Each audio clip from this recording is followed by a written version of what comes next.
தனுகுரு சொந்தங்கள் அனைவருக்கும் வணக்கங்க. தனுகுரு விலாக்ஸ் சேனலை சப்ஸ்கிரைப் பண்ணி நோட்டிஃபிகேஷன் பில் ஆன் பண்ணிங்கன்னா நான் வீடியோ போட்டோன்னே நீங்கள் ஆளாக பார்த்துடலாங்க.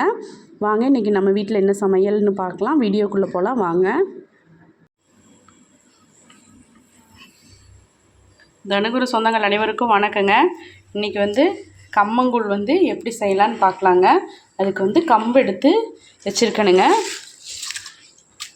பாருங்கள், இதுதான் கம்பு. இது இந்த டம்ளரில், இந்த சின்ன டம்ளரில் ஒரு டம்ளர் எடுத்துருக்குறோம். இந்த அளவுக்கு ஒரு டம்ளர் கம்பு எடுத்து இதை நல்லா போட்டு அரித்து கழியணுங்க. கல்லெல்லாம் இருக்காமல் நல்லா அரித்து கழிஞ்சிட்டு உங்கள்கிட்ட காமிக்கிறேன். இப்போ இந்த கம்பை எடுத்து தண்ணியில் இப்போ தான் எடுத்துருக்குறோம். இனி இதை கழியிறதுக்கு முன்னாடிங்க இந்த டம்ளரில் ஒரு 4 டம்ளர் தண்ணியை நம்ம வாய் கொஞ்சம் அகலமாக இருக்கிற பாத்திரமாக எடுத்துக்கணும். அப்போ தான் பொங்கி வராது. இந்த 4 டம்ளர் தண்ணியை இந்த குக்கர் எடுத்து வச்சுருக்கணுங்க. குக்கரில் 4 டம்ளர் தண்ணி ஊற்றி வச்சுருக்கோம். இப்போ இதை சிம்மில் வச்சுட்டு இந்த கம்பை அரிச்சிட்டு உங்ககிட்ட காமிக்கிறேன்.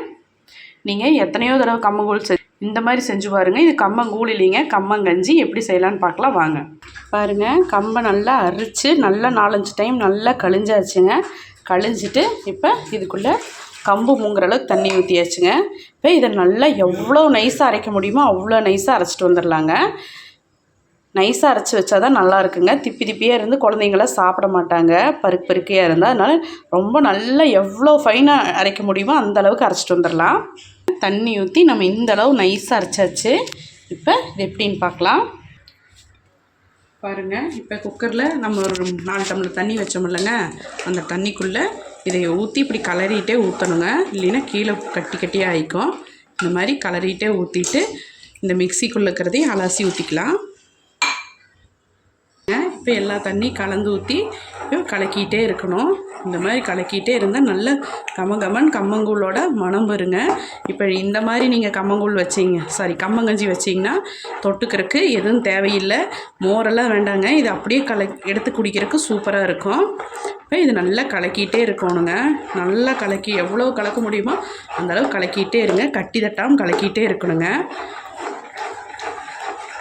பாருங்கள், வேணுங்கிற அளவு கல்லுப்பு கொஞ்சம் போட்டுடுங்க. இப்போ நல்லா கலந்துகிட்டே இருக்க வேண்டியதான். நல்லா கமன் மனம் சூப்பரான வாசம் வருங்க. இப்போ ரெடி ஆயிடுச்சுன்னு அர்த்தம். நல்லா கொதிச்சு வரட்டுங்க. நல்லா கொதிக்கும். நீங்கள் பருன்னு அரைச்சி வச்சிங்கன்னா அது அது குழந்தைங்கள்லாம் முழுங்கிறதுக்கு குடிக்கிறதுக்கு அவ்வளோக்கா நல்லா இருக்காதுன்னு சொல்ல முடியாது. ஒருத்தவங்களுக்கு பிடிக்கும், ஒருத்தவங்களுக்கு பிடிக்காது. ஆனால் இந்த டேஸ்ட் இந்த மாதிரி செஞ்சிங்கன்னா நீங்கள் தயிரே வேண்டியதில்லை, செஞ்ச உடனே குடிக்கலாம். புளிக்க வைக்கவெல்லாம் தேவையில்லை. சூப்பராக இருக்குங்க. வெயிலுக்கு இது 2 டம்ளர் குடிச்சிங்கன்னா அவ்வளோ நல்லாயிருக்கும். பாருங்கள், ஃபஸ்ட்டு பொங்குன மாதிரி நுரைச்சி வரும். நுரைச்சி அதுக்கப்புறம் அந்த நுரைப்பெல்லாம் அடங்கி நல்லா கொதிக்குங்க. அப்போ மணமும் வர ஆரம்பிக்கும். அதுதான் அருமையான ஸ்டேஜு. பாருங்கள், எல்லாம் இப்போ நுரைச்சி வர்ற மாதிரி வரும். நுரையாட்ட மேல் எழும்புற மாதிரி வருங்க. அதுக்கப்புறம் நல்லா கொதித்து இந்த நுரைப்பு தன்மையெல்லாம் போய் நல்லா கொதிக்குங்க. கொதிக்கையில் தான் மணமும் வரும். சூப்பராக இருக்குங்க.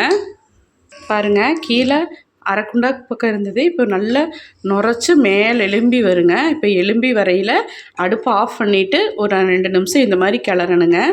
கிளறிட்டு அந்த நுரைப்பு தன்மையெல்லாம் போயிடும். அதுக்கப்புறம் திருப்பி அடுப்பை ஆன் பண்ணிவிட்டு 1 நிமிஷம் கிளறணுங்க. இப்போ அப்படியே உள்ளே போயிடுச்சு.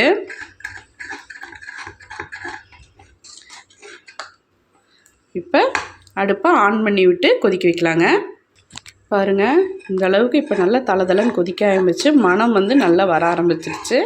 அருமையான கம்மங்கூழ் ரெடி ஆயிடுச்சுங்க. கம்மங்கஞ்சி ரெடி ஆயிடுச்சுங்க.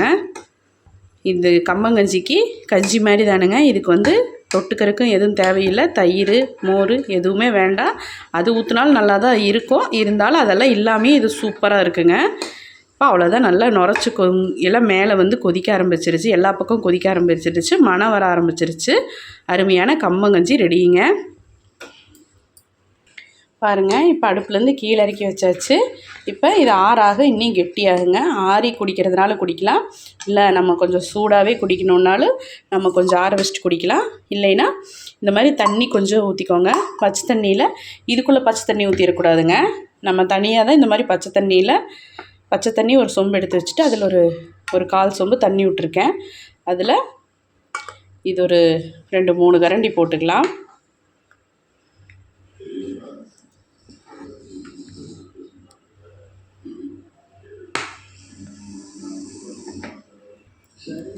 பாருங்கள், இப்போ நல்லா கலக்கிட்டோம்னா கஞ்சி தானுங்க. சூப்பராக இருக்குங்க குடிக்கிறதுக்கு. இது குழந்தைங்க விரும்பி குடிப்பாங்க. கஞ்சி செம டேஸ்ட்டாக இருக்குங்க. நீங்களும் கண்டிப்பாக இதே மாதிரி செஞ்சு பாருங்கள். இவ்வளோ நைஸாக அரைச்சி நீங்கள் செஞ்சு பாருங்கள். குழந்தைங்கலேருந்து பெரியவங்களுக்கு நல்லா விரும்பி குடிப்பாங்க. மோர், தயிர், தொட்டுக்கை எதுவுமே தேவையில்லை. இந்த மாதிரி ஒரு குட்டி சொம்பில் இந்த மாதிரி கலந்து அருமையாக குடிச்சிக்கலாங்க. ஆனால் இது கெட்டியாக சாப்பிட்ற விருப்பம் இருக்கிறவங்க கெட்டியாக சாப்பிடலாம். இல்லை கெட்டியாக சாப்பிட பிடிக்கலைன்னா இந்த மாதிரி தண்ணியாக வச்சு குடிச்சிக்கலாம். நல்லா இருக்குங்க. இந்த மாதிரி குடித்தா தான் கம்மங்கஞ்சி அருமையாக இருக்கும். கண்டிப்பாக நீங்கள் இதே மாதிரி செஞ்சு பாருங்கள். சூப்பராக இருக்குங்க. டக்குன்னு செஞ்சிடலாம். பாருங்கள், நம்ம இதில் 1 டம்ளர் தான் போட்டோம். ஒரு குக்கர் வழி ஆயிருக்குது பாருங்கள். இப்போ இதில் தண்ணி ஊற்றி கலந்து குடிக்கல ஒரு குக்கர் வழி ஆயிருக்குது பாருங்கள். அதாவது நுரைப்பு தன்மையெல்லாம் போய் கம்போட இந்த கலர் வந்த அளவுக்கு நல்லா குடிச்சு மனம் வருங்க. நல்லா குப்புன்னு மனம் வந்தாலே ரெடி ஆயிடுச்சுன்னு அர்த்தம். சூப்பராக இருக்கும். கண்டிப்பாக நீங்கள் செஞ்சு பார்த்துட்டு எப்படி இருக்குன்னு எனக்கு கமெண்ட் பண்ணுங்கள். இது வரைக்கும் தனுகுரு விலாக்ஸை பொறுமையாக பார்த்ததுக்கு நன்றி. நாளைக்கு இன்னொரு சமையல் வீடியோவில் பார்க்கலாங்க. Thanks for வாட்சிங்க.